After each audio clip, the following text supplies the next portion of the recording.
between work and home every day without anything exciting to talk about. Initially, I had dreams of advancing in my career. But my personality isn't suited for strategic moves, so I often end up with tasks that no one else wants. My inability to refuse assignments works against me. Despite working hard, I remain a regular employee without any notable title. There was a time when I was much happier and smiled more. I married my girlfriend, whom I had been dating since I started working. We had a joyful marriage that motivated me to excel in my job. However, as the years passed, my wife became frustrated with my lack of results at work. She often expressed her irritation, saying, "I'm sorry, I'm doing my best." But she would respond, "How many years and how many times have you said that?" She had hoped marrying me would lead to a better life. But with my low salary, she felt restricted. Mary loved spending on herself, from beauty treatments to clothes. She thought life would be luxurious because I'm a doctor's son, and my father owned a clinic. However, my father, much like me, had a similar personality. He often charged patients minimal fees and provided care without profit, especially for those struggling financially. He believed people would repay when they could, saying, "Money can't be made if you're not alive." Despite coming from a family of doctors, we never lived a wealthy life. As a child, I never felt dissatisfied or questioned this way of living, and I remain proud of my dad to this day. However, Mary decided to marry me assuming I came from a wealthy background, without knowing our true situation. This led to a life completely different from what she had envisioned, and a few years later, she had enough. "I'm done. If this is all we can do, there's no point in being with you. Let's get a divorce," Mary declared one day. "Wait, please. How long do you think I've waited? I'm aging just like you. I need to start over while I still can. I definitely don't want to be a low-income wife like you for the rest of my life," she added harshly, leaving behind only divorce papers. I was angry at myself for not recognizing Mary's true nature and for not being able to prove her wrong with my job performance. 5 years passed, during which I threw myself into work to heal emotional wounds, but my lack of savvy kept me from excelling, leaving me a regular employee. If this continued, what Mary said would come true. I felt utterly miserable. Then, an envelope arrived in my mailbox from Mary. Inside was a wedding invitation. Mary, my ex-wife, whom I hadn't heard from in a long time, was remarrying someone else. Why would my ex-wife send me an invitation? I wondered, noticing the name of a familiar chapel on the postcard. This place, isn't it a super luxurious hotel? Knowing Mary, she must have chosen a wealthy man as her new partner, planning to flaunt her happiness at a lavish hotel wedding just to emphasize the difference between her life now and our life together. I demurred my attendance. I was the one who got dumped, I thought. But maybe from Mary's perspective, my lack of career success was an unexpected turn of events. After pondering for a while, I sighed deeply and stood up from my seat. This is the last time. I guess I'll just go. Despite knowing attending the wedding would hurt my pride, I decided to go anyway. Perhaps, despite everything, Mary had stayed by my side for several years, even if reluctantly. I could somewhat understand her desire to show me that she's fine and finally happy, as a form of revenge.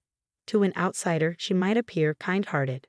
Nevertheless, I chose to attend her wedding. On the day of the wedding, the weather was perfect. I arrived a bit early and sat in the lounge, sipping coffee and staring out of the window. Since it was Mary's second wedding, I recognized a few of her friends whom I had met before. Unexpectedly, I overheard a conversation from the seat next to me. After all, Mary did an amazing job to get this wedding, didn't she? Yeah, it's in a luxury hotel this time. It's a step up from the first one. She used to complain that her first husband was a doctor's son, but when she lifted the lid, he was just an ordinary office worker without money. It's really unexpected, isn't it? Hearing them talk about me without realizing I was there, I felt a sharp pain in my heart. So Mary never truly liked me for who I was. I had realized that when we got divorced, but hearing it from someone else made it even harder. Before she divorced her first husband, she had already set her sights on her current husband. "Really well done, Mary. Well calculated," they said. I couldn't believe my ears. So that meant Mary was already in a relationship with her current partner before she even divorced me. My pride was shattered into pieces. She looked down on me so much. But she was the one who was cheating. I started regretting even being at the wedding. Trying to maintain composure, I took another sip of my coffee, but my hand was shaking. Then Mary appeared in front of me, all prepared to move to the bridal room. "You really came. You're really a good person, right?" she sneered at me. With a sigh, trying to hold back my anger, I responded, "Consider it my last duty. Glad you could find happiness." I forced a smile, not liking my own attitude. Mary continued to belittle me. "Isn't it wonderful? It's incomparable to the time with you. Here's a share of happiness for the poor bachelor. Be grateful, will you?" She laughed sarcastically. Just then, a refreshing-looking man spoke to her from behind. It was the groom, her new husband, Richard. "Mary, it seems like the relatives have gathered. Let's hurry to the bridal room," he said. Her husband glanced at me briefly and gave a slight nod. I reflexively nodded back. As Richard and Mary were about to pass by me, Richard spoke with a pleasant smile. "There's still some time before the ceremony. Please make yourself comfortable." Just then, an older man following Richard, who I assumed was his father, approached me. "Excuse me for asking, but may I have your name?" Feeling uneasy under his serious gaze, I replied, "My name is David Lopez." "Is your father a doctor by any chance?" the groom's dad suddenly asked, appearing frantic. Staggering a bit under his intense presence, I nodded in response to his question. Immediately, the color drained from the groom's dad's face, and he raised his voice. "Richard, the wedding is off right now." "What? Dad, what are you talking about?" Richard looked caught off guard by this sudden declaration. Panicked and confused by this unexpected turn of events, I hurriedly stood up from my seat, insisting, "No, I didn't do anything." Ignoring the commotion around us, the groom's dad began to prostrate himself at my feet. The people around us started murmuring and stirring in confusion. "Dad, what are you doing?" "Please, lift your head," Richard urged his father. But his dad remained bowed down, pressing his forehead to the floor without changing his posture. I was completely lost and had no idea what was happening. Caught in this embarrassing situation, Mary turned red with anger and started to lash out. "Can we just talk about this? Lift your head, please."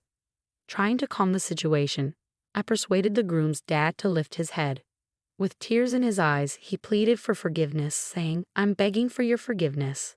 I've been unfaithful to Dr. Lopez." It seemed that Charles, the groom's dad, had some past connection with my dad, and this connection was crucial to understanding the truth behind the unfolding drama. I listened intently as Charles began to speak, his words hesitant yet filled with emotion. He explained that he and my father were fellow doctors, and the story he recounted dated back to my early childhood. At that time, Charles was a trainee doctor at the hospital where my dad had recently started his own medical practice. My father was highly respected for his skills, having trained at a renowned university hospital. Charles, attending the Associated Medical School, looked up to my dad and volunteered to train at his hospital to learn various techniques. One day, Charles's wife gave birth, but sadly, the baby was found to have a congenital heart defect. The required heart surgery was risky, and other doctors were hesitant to perform it due to low chances of survival. Desperate, Charles turned to my dad for help. My father agreed to perform the heart surgery and successfully saved the baby's life. However, the medical expenses for such a procedure were substantial, and as a trainee doctor at that time, Charles couldn't afford to pay it all at once. Tears streaming down his face, Charles bowed deeply and asked my dad if he could repay the amount in installments. My dad simply laughed and shook his head, saying, "Someday, when you become a great doctor and have the means, come back and repay me. I guarantee you'll definitely become a great doctor." After this incident, Charles was sent abroad to study medicine and didn't return for several years. However, he never forgot his promise to my dad and continued to save money for the repayment. As Charles shared this story with tears in his eyes, it became clear why he was so deeply affected upon learning my identity. His heartfelt commitment to fulfilling his debt to my father showed the profound impact my dad had on his life and career. As Charles continued his story, he explained that upon returning to the United States, he discovered that my dad's hospital had closed down, and their contact information had changed, leading to a loss of touch between them. The weight of being unable to repay the debt had burdened him for years, and upon seeing me at the hotel and noting my resemblance to my dad, he was overcome with emotion. "I'm truly sorry. Please, I'm begging you, let me meet your dad in person and apologize to him," Charles pleaded, his emotions intense. Feeling Charles's deep sincerity, I responded calmly, "That sounds just like something my dad would do. But my dad has already passed away." Upon hearing this news, Charles stood there in shock. "No way, he passed away from cancer just like that, 3 years ago," he said, his voice filled with sorrow. He went on to describe how my dad had continued working tirelessly in various clinics until the end, always putting his patients first. Overwhelmed with emotion, Charles knelt on the floor, breaking down in tears. "Dad, this isn't the place," Richard the groom said, clearly affected by the revelation. "That scar on your chest, that's proof that Dr. Lopez saved your life," Charles explained to Richard, who seemed at a loss for words.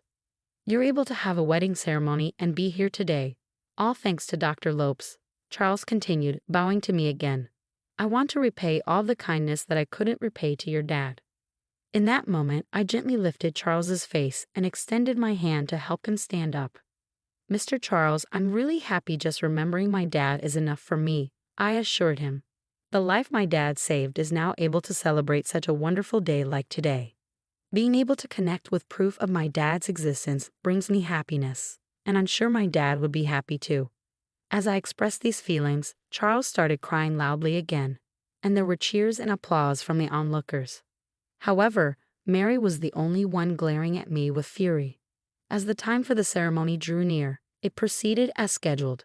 I had undergone an unexpected experience, and my wounded heart had transformed into feelings of pride and brightness. Afterward, Charles insisted on repaying the medical expenses and the kindness my dad had shown. I ended up receiving a substantial amount of money that he had saved for my dad.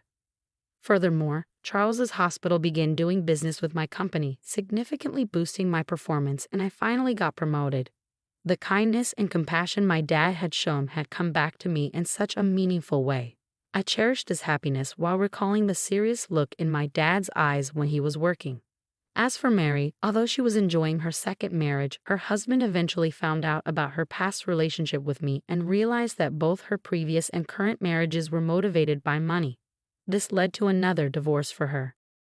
I heard about it through the grapevine, and it reminded me of the saying, "What goes around comes around." Like my dad, I live my life believing that even if something doesn't directly benefit me, it could still contribute to someone else's happiness. Today, seeing someone smile again assures me that my life is definitely heading in the right direction. The exchange was deeply emotional, bridging past debts with present gratitude and bringing closure to a chapter of unfinished business between Charles and my late father.